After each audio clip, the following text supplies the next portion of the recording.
This appeal has arisen out of a suit for redemption of the mortgage and for possession of the mortgage property.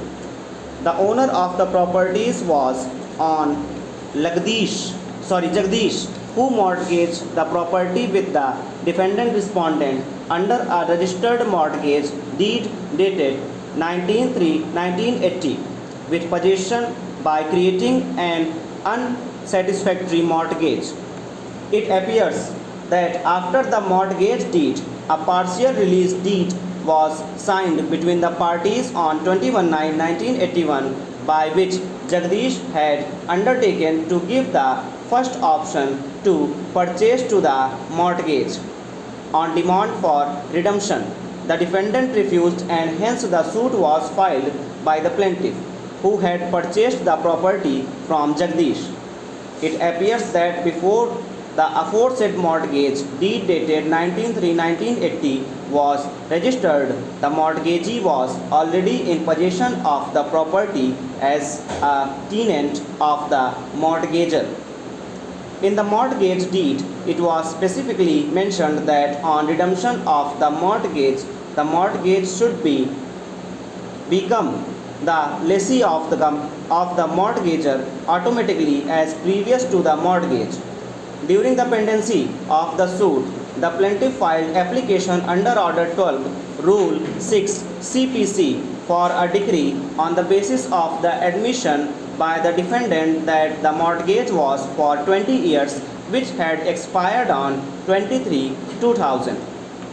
This application under Order 12, Rule 6 CPC was rejected by the trial court, but in revision the High Court set aside the order of the trial court and decreed the suit under Order 12, Rule 6 CPC, hence this appeal by special leave. There are basically two points involved in this case: whether the plaintiff had a right to get possession on redemption of his mortgage and whether the provision in the agreement dated 21/9/1981 that the mortgagee will have a right for preemption operates as a clause on the right of redemption of the mortgager.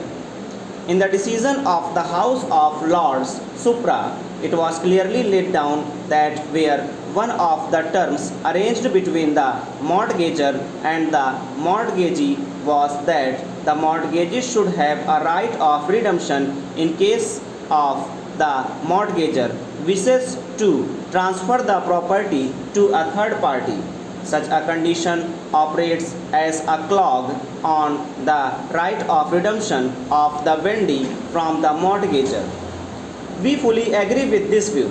Hence, we decide this second point in favor of the respondent, who is the vendee of the mortgager.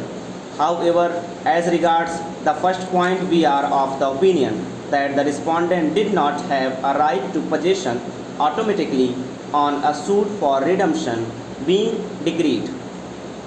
It may be noted that even before the mortgagee deed was executed on 19/3/1980, the mortgagee was in actual physical possession as a tenant, and this possession continued with him as mortgagee.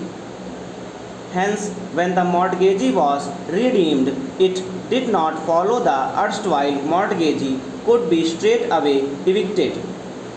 When the mortgage comes to an end, the appellant reverted as a tenant, particularly since there was a specific term in the mortgage deed that on redemption of the mortgagee will be a lessee as previous to the mortgage. Stop.